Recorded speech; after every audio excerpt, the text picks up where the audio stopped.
talk to us, or go in there and get that permit, you know. And if we'll give you 10 days to do that. And if it's done when we go out there, no big deal. But if you go out there and you haven't gotten that permit, or you still have all that garbage out in front of your house, in there it says, and the county council is the one that asks us to put it in, to say that we're going to start a code case on you, and it's going to cost you $100 for us to go ahead and open that case and proceed with it. And from there, the expenses will go up. We only get general funds to fill 2 positions, one in Supervisor District 1 and Supervisor District 2. The rest of the inspectors, we're trying to be as much as self-sufficient, so we're not costing the taxpayers in using any of their tax monies to go ahead and fund individuals. So it's not something that I can say, well, you're a nice guy, so I'm not going to charge you this. I don't have much choice. Once we do that notice to comply letter, the supervisors in the ordinance has said you will collect that $100. Try 4,000. If you call us, the inspector can give you an additional time, explain before that fee is going ahead and charge. If you don't talk to us, and he goes out there and he sees the junk and debris, you don't have that permit, then he's going to send a notice to comply letter. And that letter would tell you, this is what you need to do.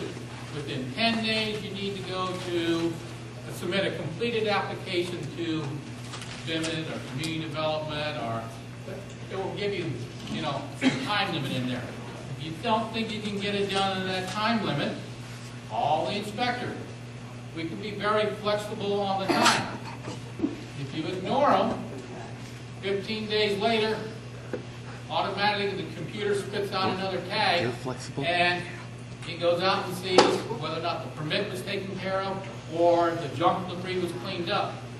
If it's not, then we go to the next step, which could be, we can give you a citation, which means you got to go to traffic court.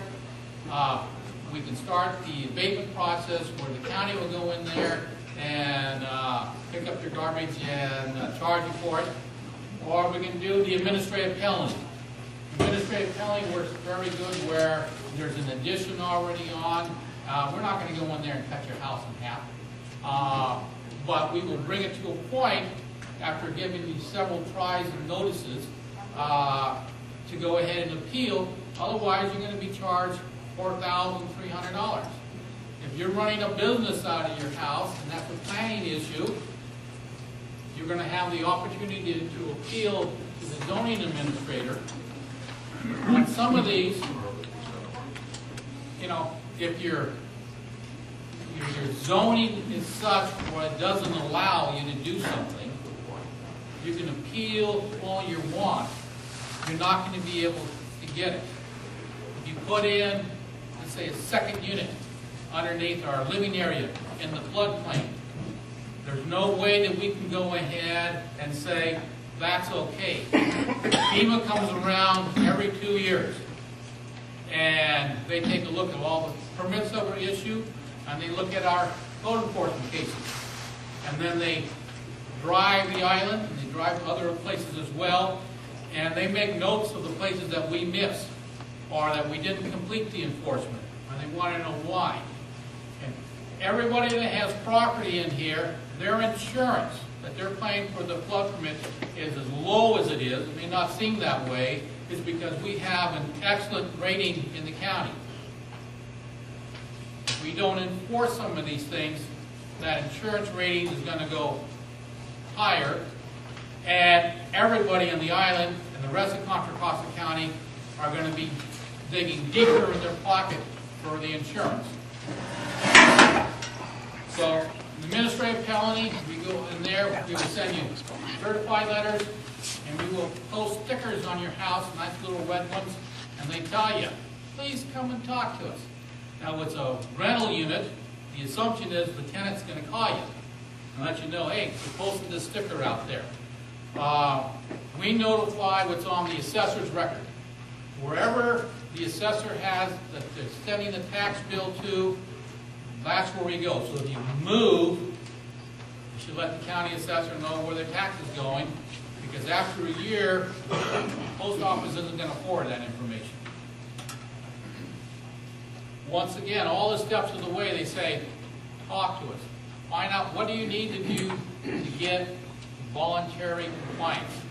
And at the end, if it's a zoning, you get the opportunity to appeal to the zoning administrator, unless it's something that we can debate, like jumping debris, in which case we're posted, and you can go and appeal to the Board of Supervisors. And if you win, you get to keep it there. If we win, you'll be given 30 or 40 days, 60 days to remove it. If not, we will have people go out there and remove it, and it will become on your tax bill. So we do have a few little hammers, but we also have several other programs that may be able to help you. I have some brochures there on the weatherization program, and next month I'm going to talk a little bit about the weatherization program and the neighborhood preservation program. On the weatherization program for free, we will fix broken windows, repair exterior doors, or give you new doors. We'll put in furnaces, we'll put a new water heater, we'll give you a new stove, we'll put ceiling fans in, carbon monoxide detectors, and patch some exterior of the building. All of that for free. It doesn't need to be owner occupied. It can be a tenant in there that's low income. It can be a mobile home or modular home. We'll go in there and do it. The neighborhood preservation program is for owner occupied. Look at the income requirements on both of them. If you qualify, we start off at a 0 interest loan and go up to 3%, but almost 95% of our loans are 0 interest.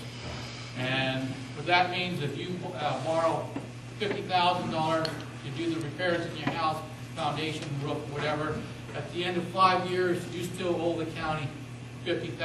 You're in the same economic bracket. It gets rolled over again for another 5 years, and it keeps getting rolled over again and over again and over again until you sell the house or you move away.